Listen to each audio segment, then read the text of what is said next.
festa Pros Indipendenzia organizzata dal Partito Sardo Indipendentista a Ittiri venerdì e sabato prossimo. Marco De Ligia ha intervistato per noi il segretario nazionale del Partito Sardo Indipendentista. Vediamo.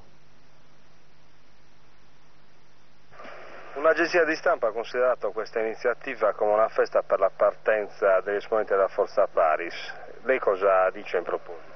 Ma non è che noi siamo contenti che la Forza Paris sia andata francamente alla Sardegna, abbiamo detto che era uno sbaglio che venisse, però la festa non c'entra niente con la partenza dei soldati della Forza Paris, nel senso che noi abbiamo fatto una festa, facciamo una festa che si ricollega all'inizio della colonizzazione dell'America, avvenuto 500 anni fa, la scadenza è quella del 12 ottobre, e siamo d'accordo con tutti quanti i popoli di tutto il mondo che oggi stanno contestando queste celebrazioni del quinto centenario, ponendo il problema invece dei diritti dei popoli e delle nazioni. In sintesi, per quali contenuti il confronto in questi 2 giorni e contro quali contenuti?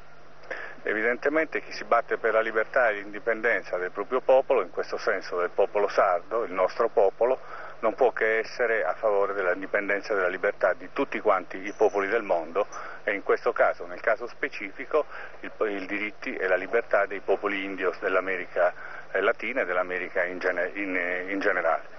Sprovincializzare la questione sarda vuol dire vederla come una grande questione nazionale, proprio in momenti quali questi, nei quali lo Stato italiano subisce un dissestamento, una disgregazione a causa della politica da bancarotta che ha sempre portato avanti.